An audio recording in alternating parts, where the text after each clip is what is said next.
Hey guys, welcome back to the channel. I hope everyone is doing well. So this is one of those ETFs that I kind of don't want to cover, but I guess out of like journalistic integrity, I guess I have to.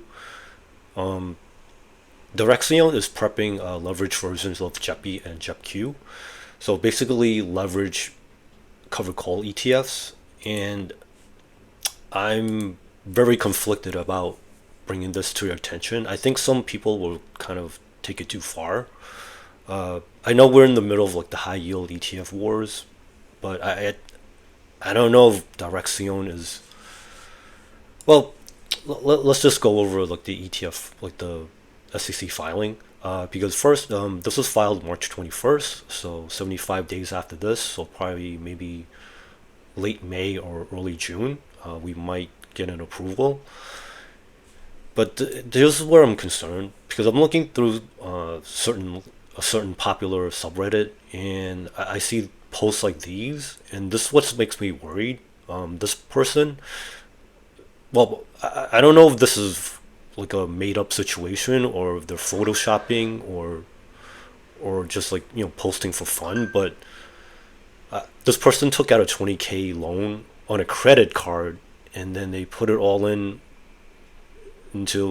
some crazy options. And then on top of that, to make it worse, they put all 50K of their Roth IRA in this. Well, first of all, just like taking out like a loan on like a credit card is not a good idea, especially for like $20,000. And this APR seems kind of, I mean, 8.99 isn't great, but these seems kind of low for like a credit card. So I'm guessing this might be like a teaser rate or something. I mean, this is insane. And this person is putting it into like GameStop and like GameStop like calls. So this is minus 30. Like, I guess this is part of like a spread, but still, like this is insanity. So I guess like this is kind of like the sign of the times. I don't know if people are desperate or if they're degenerate or maybe both. This has me really worried, because I don't know if this is like the right.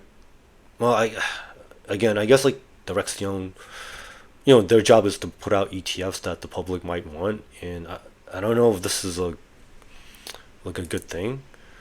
As for myself, I probably not gonna get these. Maybe at the right price, but I don't know, guys. So just like going through like the fine print, what they're trying to do is they're trying to do like a 1.5x of whatever JEPI does in a month, and then I'm glad at least like they put like the usual like warnings, like this fund is not suitable for investors, like this is designed only for knowledgeable investors. But unfortunately, I think people that want to gamble aren't gonna read this stuff. They're not gonna care, and they're just gonna yeet like their portfolio into like these things, and this is what has me concerned. Now, leverage by itself, like I've mentioned in the past, it's not gonna like do a lot of damage. I think it depends on how much you intend to take out, but 1.5 times. I mean, it's better than like the double and the triple, but I think if this is like the start of like the double and triples, then you know this could be really bad. I think a lot of people are gonna get hurt eventually, and then even here on like the JEPQ, like their version of like the JEPQ, this says like the investor could lose like the full principal value of his or her investment within a calendar month if the underlying ETF loses more than 66 and some tenths percent in 1 month. Now chances are like the market isn't gonna drop like 2/3 in a month, but you just never know. But anyway, like the expense ratio, we still don't know what they are yet because I guess this is still a preliminary prospectus. And they in the prospectus they also give you like this chart of like what the potential like range of outcomes could be depending on volatility and the return of like the underlying ETF. So again, I don't think the market is just gonna spontaneously get cut in half, like especially within 1 month. But it is possible to lose 50% in a year.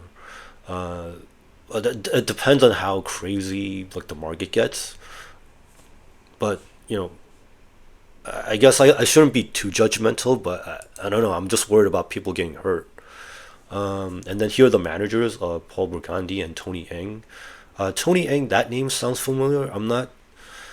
I think we've seen this in like previous Direxion ETF prospectuses.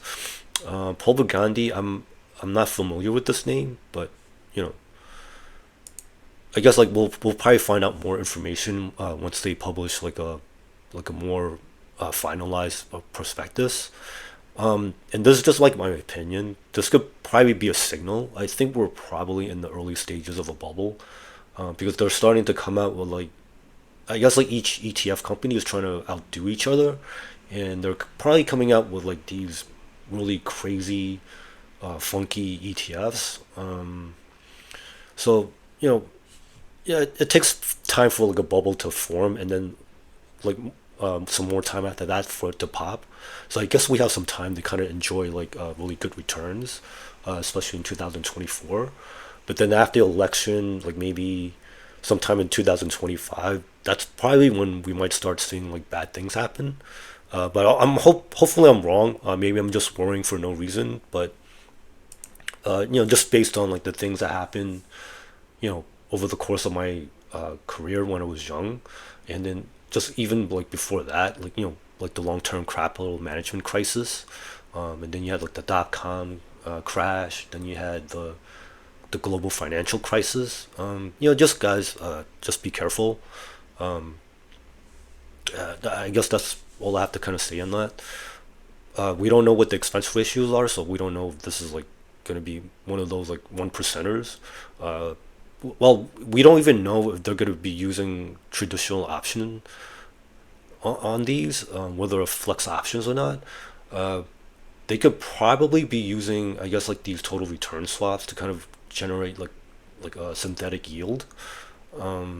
So you know, there's a lot of unknowns here. And then you know, of course, like I don't think the yields are going to be consistent month to month. So if you can, guys, if you like this type of content, please consider giving us a like.